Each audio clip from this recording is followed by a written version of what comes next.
Hello friends, welcome to another video. तो आज की वीडियो में हम द हिंदू न्यूज़ का एक नया न्यूज़ डिस्कशन करेंगे।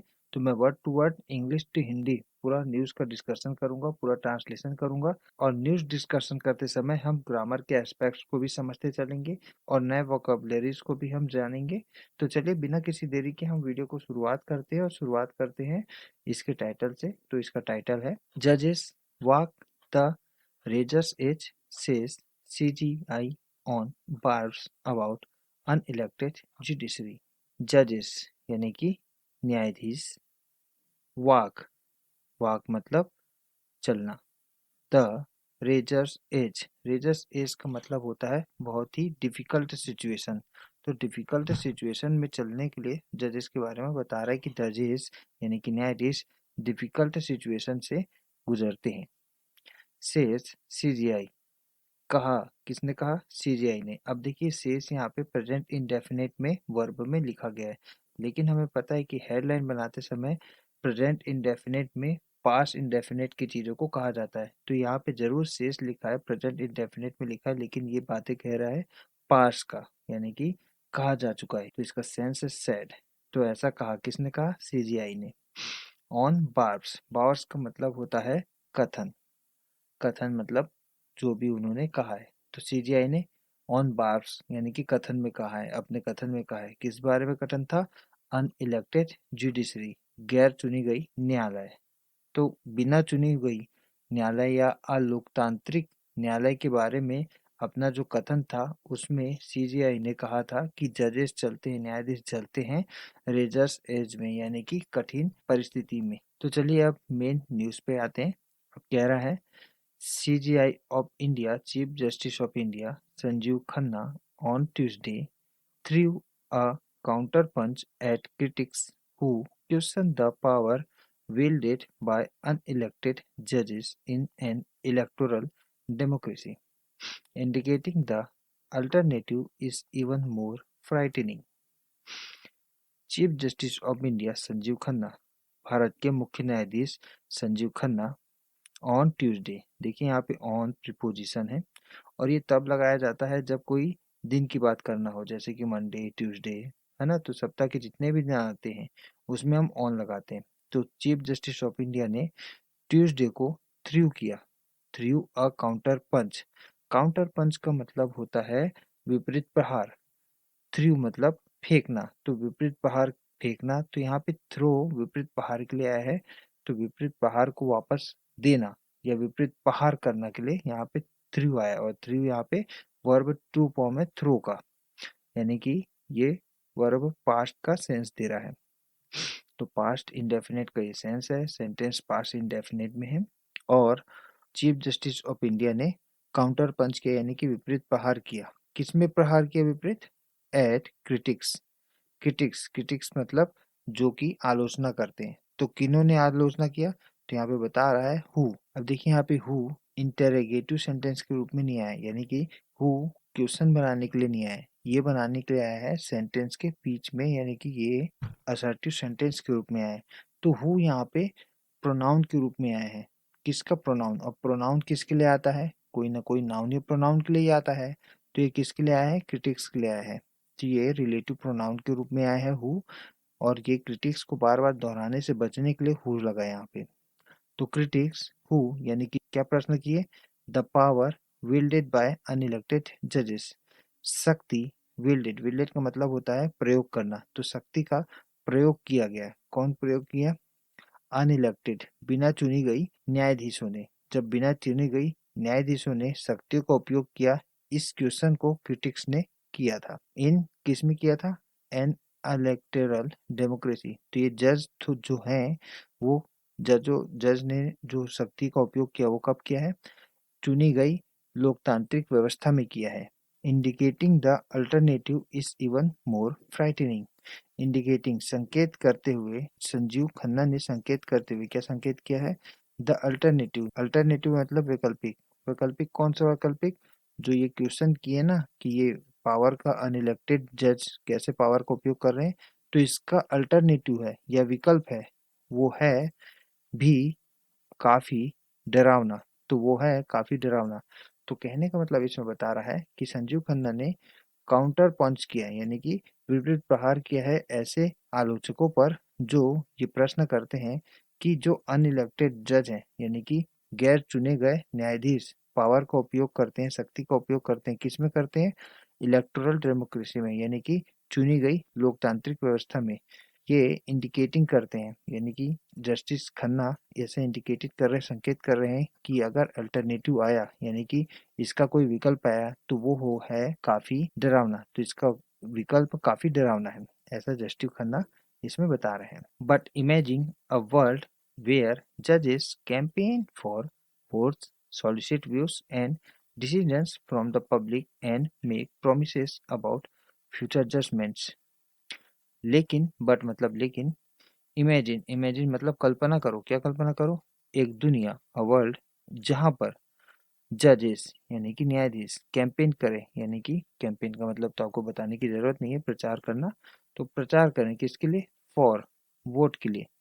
वोट के लिए अगर प्रचार करें, कल्पना करो, और सॉलिसिट, सॉलिसिट का मतलब होता है मांगना, समर्थन मांगना या अपना धन मांगना, तो समर्थन मांगना मेनली इसका उपयोग किया जाता है। तो सॉलिसिट व्यूज यानी कि मांगना, क्या मांगना? अपना व्यूज मांगना, विचार मांगना। और decision from the public, decision मतलब निर्णय, कहाँ से? पब्लिक से, जनता से। डिसीजन के लिए उन लोग कैंपेन करें कि जज अगर बोले, कैंपेन करें कि वो वोट के लिए कैंपेन करें, व्यू के लिए कैंपेन करें कि जनता से हम लोग राय मांगे और जनता से डिसीजन मांगे। एंड मेक प्रॉमिस, और वादा करें, क्या वादा करें? अबाउट द फ्यूचर जजमेंट, भविष्य के निर्णय के लिए वादा करें। ऐसा अगर कैंपेन करेंगे जजेस तो क्या होगा, इसमें ये बता रहा है। Chief justice of India Khanna addressed his audience, address का मतलब होता है संबोधन करना, तो एड्रेस यहाँ पे वर्ब टू फॉर्म है एड्रेस का, तो ये पास्ट का सेंस दे रहा है। Including prime minister Narendra Modi at a constitutional day function, तो कॉन्स्टिट्यूशन डे फंक्शन था, वहां पे ऑडियंस को एड्रेस किए थे, संबोधित किए थे कौन? भारत के मुख्य न्यायाधीश खन्ना, और बता रहे थे कि अगर कल्पना करो कि विश्व यानी कि ऐसा दुनिया जहां पर जजेस यानी कि न्यायाधीश कैंपेन करे, समर्थन मांगे, किस चीज का? वोट का, व्यू का, पब्लिक व्यू का और पब्लिक के निर्णयों का, और वादा करें कि फ्यूचर के जो जजमेंट्स है उसकी वादा वादा कर दें कि फ्यूचर का जजमेंट्स कैसे होगा। तो ये सब का अगर इमेजिन करें तो क्या होगा, उसके बारे में जस्टिस खन्ना बता रहे हैं। अपॉइंटमेंट ऑफ जजेस and not voting them to power was a way to ensure their decisions were free from external pressures. नियुक्तियां, अपॉइंटमेंट मतलब नियुक्तियां, किसकी नियुक्तियां? न्यायाधीशों की नियुक्तियां। और नॉट वोटिंग देम, और उन्हें वोट नहीं करना, टू किस में नहीं करना? पावर के लिए वोट नहीं करना, शक्ति के लिए पावर नहीं करना। वास अ वे था, क्या था? एक मार्ग था, क्या मार्ग था? यह सुनिश्चित करने के लिए कि उनका जो निर्णय है था, क्या था? स्वतंत्र था, किससे स्वतंत्र था? बाहरी प्रेशर से, बाहर के दबाव से, प्रेशर से स्वतंत्र था, यह सुनिश्चित करना था। उनका conduct was guided solely by the constitution and the law. There conduct was, अब देखिए यहाँ पे देयर कंडक्ट सब्जेक्ट है, इसके बाद डायरेक्ट बी फॉर्म का पास्ट फॉर्म है, यानी कि ये बी का पास्ट फॉर्म है वाज, और ये गाइडेड है वर्ब थ्री फॉर्म। और जैसे ही बी का, अब जैसे यहाँ पे देखिए बी का कोई भी फॉर्म आए और उसके बाद वर्ब थ्री फॉर्म आए और यहाँ पे आ जाए सब्जेक्ट, इसका मतलब ये पैसिव फॉर्म का स्ट्रक्चर है। और यहाँ पे पैसिव फॉर्म का स्ट्रक्चर बता रहा है पास्ट इंडेफिनिट का पैसिव फॉर्म, तो यहाँ पे पास्ट इंडेफिनिट का पैसिव फॉर्म है, इसमें एक्शन जो है सब्जेक्ट पर हो रहा है, सब्जेक्ट कर नहीं रहा है, तो उनका कंडक्ट यानी कि उनका आचरण, किनका आचरण? जजेस का, न्यायाधीश का आचरण वास निर्देशित था, तो उनका आचरण निर्देशित था सोलली मतलब कि एकमात्र तरीके से, तो उनका जो आचरण था वो निर्देशित था एकमात्र रूप से, किसके द्वारा? संविधान के द्वारा और कानून के द्वारा। चीफ जस्टिस खन्ना सेड जजेस walk the horizons as, chief justice of Khanna, तो ये हो गया सब्जेक्ट, सेड मतलब वर्ब टू, तो ये पास्ट इंडेफिनेट का सेंस है। सेड जजेस वॉक द रेजर्स एज, जजेस, जजेस का मतलब होता है न्यायाधीश, चलते हैं, किस में चलते हैं?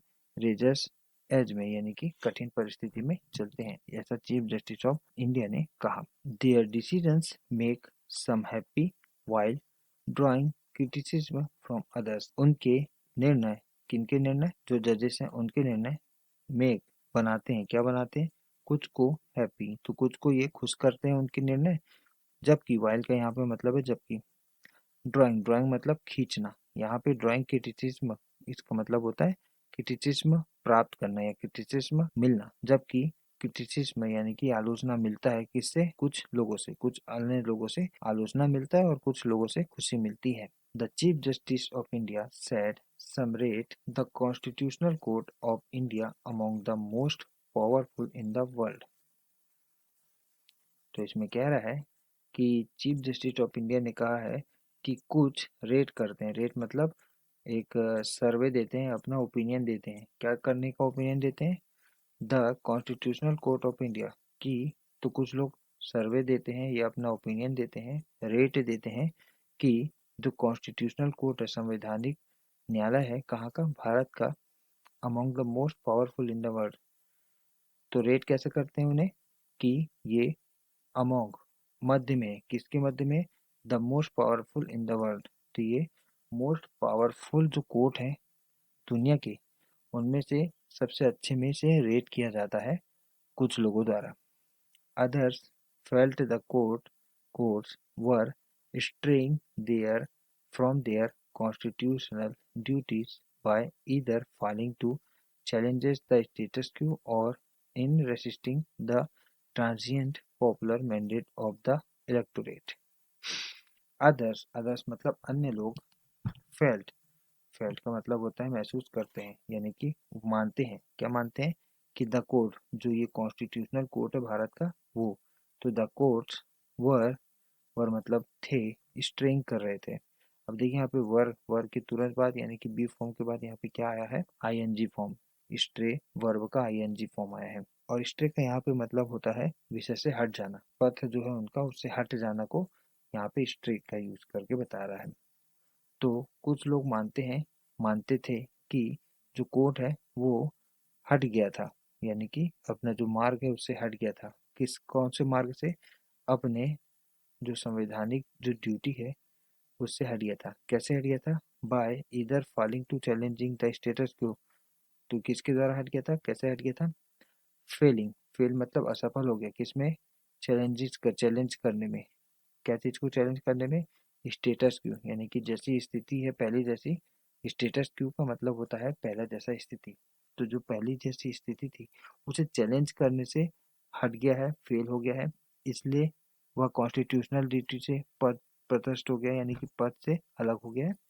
और और इन रेसिस्टिंग मतलब विरोध करना या किसी को ना कुछ करने से रोकना, तो ये इन और resisting the transient popular mandate, transient का मतलब होता है अस्थायी या क्षणिक, पल भर के लिए, तो पल भर के लिए जो लोकप्रिय जनादेश है किसका, इलेक्टोरेट का यानी कि जनता का या मतदाताओं का। तो इसमें कहने का मतलब है कि कुछ लोगों के लिए भारत की संवैधानिक अदालतें दुनिया में सबसे शक्तिशाली हैं, दूसरों के लिए यानी कि अन्य के लिए हम अपने संवैधानिक कर्तव्य से भटक रहे हैं, यानी कि जो कोर्ट है वो संवैधानिक जो उसकी जिम्मेदारी है उससे भटक रही है। कभी कभी यथास्थिति, स्टेटस क्यू का मतलब यथास्थिति को चुनौती देने में विफल होने या मतदाताओं के अस्थायी लोकप्रिय जनादेश का विरोध करने में वो भटक जाते हैं। ऐसे दो कारण के थ्रू वो अपने जो मेनडेट है, कॉन्स्टिट्यूशनल जो जिम्मेदारी है उससे भटक रहे हैं, ऐसा इसमें बता रहा है। ड्यूटी टुवार्ड्स पब्लिक, तो पब्लिक के लिए यानी कि जनता के लिए ड्यूटी या दायित्व। फॉर जजेस पर्सपेक्टिव्स एंड क्रिटिक मैटर, जजों के लिए यानी कि न्यायाधीशों के लिए पर्सपेक्टिव्स यानी कि दृष्टिकोण और आलोचना, आलोचना मैटर मतलब उन्हों महत्व रखता है, तो जो दृष्टिकोण है या आलोचना है वो महत्व रखता है जजों के लिए, न्यायाधीशों के लिए। बिकॉज क्योंकि our foremost duty is toward the public, and secondly being open and transparent is the biggest strength of the judiciary, he said। because क्योंकि हमारा सबसे, foremost का मतलब होता है सबसे, महत्वपूर्ण ड्यूटी, तो सबसे महत्वपूर्ण ड्यूटी क्या है? टुवर्ड्स द पब्लिक, पब्लिक के लिए है। एंड सेकेंडली, और दूसरा, being open and transparent is the biggest strength of the judiciary, और जुडिशरी यानी कि न्यायालय की सबसे ज्यादा बड़ी शक्ति क्या है? ट्रांसपेरेंट, ट्रांसपेरेंट मतलब पारदर्शिता, और खुलापन, खुलापन होना और ट्रांसपेरेंट होना यानी कि पारदर्शी होना भारत की जुडिशरी का सबसे ज्यादा ही शक्तिशाली शक्ति है, यानी कि सबसे बड़ी शक्ति है, इसलिए ऐसा उन्होंने कहा। द सीजीआई सेड जजेस were certainly not above reproach. CGI ने कहा, क्या कहा? जजेस, न्यायाधीश, वर, तो न्यायाधीश कौन थे? सर्टेनली, निश्चित तौर पर, नॉट, नहीं थे, किस में नहीं थे? अबोव रिप्रोच, अबोव रिप्रोच का मतलब होता है निंदा से ऊपर, तो वो निंदा से ऊपर नहीं थे। रिप्रोच का मतलब होता है निंदा, और अबोव का मतलब होता है ऊपर, तो निंदा से ऊपर नहीं थे, ऐसा कहा जज ने, सीजीआई ने। किनके लिए? जजेस के लिए। Constructive feedback would only make the judiciary more efficient, citizen and public centric। Constructive यानी कि रचनात्मक, फीडबैक रचनात्मक सुझाव, would only make, would मतलब यहाँ पे विल का सेकंड फॉर्म है, क्योंकि यहाँ पे पास्ट की बातें शुरुआत हुई है, तो जितने भी बातें उन्होंने उस समय की है उनका सबका पास्ट फॉर्म लगेगा। जैसे कि यहाँ पे आर का वर हो गया, वैसे ही विल का वुड हो गया। तो वुड ओनली मेक यानी कि जो कंस्ट्रक्टिव रचनात्मक जो सुझाव है वो होगा, क्या करेगा? बनाएगा, सिर्फ बनाएगा, क्या बनाएगा? न्यायालय को और अधिक एफिशिएंट, एफिशिएंट का मतलब होता है कार्यकुशल, सिटीजन, सिटीजन मतलब नागरिक, और पब्लिक सेंट्रिक, नागरिक और जनता के केंद्रित, ऐसा बनाएगा क्या? रचनात्मक सुझाव। और अकाउंटेबल यानी कि जवाबदेह भी बनाएगा। By opening ourselves to scrutiny we can identify systematic inefficiencies and bottlenecks and work towards eliminating them, chief justice Khanna said। Opening, open करके, खोल के, क्या? खुद को, किसके लिए खोल के? स्क्रूटिनी यानी कि समीक्षा करने के लिए खोल के हम क्या कर सकते हैं? वी कैन आइडेंटिफाई, हम जांच सकते हैं, पता लगा सकते हैं, क्या? सिस्टमेटिक इनएफिशिएंसी, सिस्टमेटिक का मतलब होता है योजना अनुसार, तो योजना अनुसार इनएफिशिएंसी यानी कि अकार्य कुशलता, कार्यकुशलता का विपरीत क्या होता है? अकार्य कुशलता, इनएफिशिएंसीज। तो योजना अनुसार जो इनएफिशिएंसी है और जो अड़चने हैं, बोटलनेक्स का मतलब होता है अड़चने हैं, और works towards the eliminating them, और काम कर सकते हैं, क्या कर सकते हैं हम लोग काम? प्रति, टुवर्ड्स का मतलब होता है प्रति या के लिए, किसके लिए? एलिमिनेटिंग, एलिमिनेटिंग का मतलब होता है दूर करने के लिए, क्या? देम। तो इसमें कह रहा है कि वो स्क्रूटनी को खुद के लिए खोल के यानी कि अपने आप को खुद की समीक्षा करके वो पता कर सकते हैं, जांच कर सकते हैं योजना अनुसार अकार्य कुशलता और अड़चनों को, और उसमें काम कर सकते हैं एलिमिनेटिंग देम, इन दोनों को एलिमिनेट करने के लिए, इनएफिशिएंसी को और बोटलनेक को दूर करने के लिए, सीजीआई ने कहा। The chief justice said judicial independence was not a high wall but a bridge. Bharat के मुख्य न्यायाधीश ने कहा कि न्यायिक स्वतंत्रता थी, क्या थी? ना एक हाई वॉल थी यानी कि ऊंची दीवार नहीं थी, बट लेकिन एक ब्रिज थी। तो ये कहना चाह रहा है एक हाई वॉल नहीं है, एक ब्रिज है, judicial independence. Each branch of the government was not a satellite in an independent orbit, but rather a related actor which works in a degree of separateness। Each branch, प्रत्येक branch, किसकी प्रत्येक branch? Government की, जो सरकार की प्रत्येक शाखा थी, क्या थी? एक सैटेलाइट नहीं थी। सैटेलाइट का मतलब होता है उपग्रह, उपग्रह नहीं थी, किसमें? एक स्वतंत्र ऑर्बिट में यानी कि कक्ष में। तो एक स्वतंत्र कक्ष में उपग्रह नहीं थी प्रत्येक शाखा सरकार की, बट रेदर बजाय वह थी, क्या थी? एक संबंधित अभिनेता थी, तो वह संबंधित अभिनेता थी जो वर्क करते हैं, किसमें करते हैं work? In a degree of separation, separateness, separateness का मतलब होता है अलगाव, तो कुछ हद तक वो अलगाव में काम करते हैं। तो ये अलग नहीं है, स्वतंत्र नहीं है, लेकिन वो अलगाव में काम करते हैं। He flagged pendency as a prime concern. Flag का मतलब होता है सूचित करना, तो उन्होंने सूचित किया, क्या सूचित किया? लंबित, पेंडेंसी मतलब लंबित, एज द प्राइम कंसर्न। तो पेंडेंसी किसकी है? केसों की, जो न्यायालय में केस चलते हैं उनकी जो लंबित मामले हैं वो पेंडेंसी को उन्होंने सूचित किया एक मुख्य चिंता। प्राइम का मतलब होता है मुख्य, कंसर्न मतलब चिंता, तो इन पेंडेंसी को एक मुख्य चिंता के रूप में उन्होंने सूचित किया। He said the scale of case flowing through courts was staggering. Staggering का मतलब होता है he said, उन्होंने कहा, the scale of cases, cases का जो स्केल है यानी कि जो मात्रा है, flowing बह रही है, किसकी बह रही है, कोर्ट्स के थ्रू, न्यायालय के थ्रू बह रही है, वह स्टेगरिंग है। स्टेगरिंग का मतलब होता है डगमगाना या लड़खड़ाना। तो वो जितने भी केस हैं वो जो कोर्ट के थ्रू बह रही हैं वो स्टेगरिंग कर रही हैं, लड़खड़ा रही हैं। The CGI pointed out that the district courts received 2.08 crore cases and the High Courts around 16.6 lakh and the Supreme Court 54,000. The CGI pointed out का मतलब होता है ध्यान दिलाना। point out का ये verb to form है, इसका अर्थ होता है ध्यान दिलाना। तो CGI pointed out क्या ध्यान दिलाया कि जो डिस्ट्रिक्ट कोर्ट्स में रिसीव हुए, क्या रिसीव किया डिस्ट्रिक्ट कोर्ट ने, 2.1 करोड़ केस को रिसीव किया यानी कि प्राप्त किया है।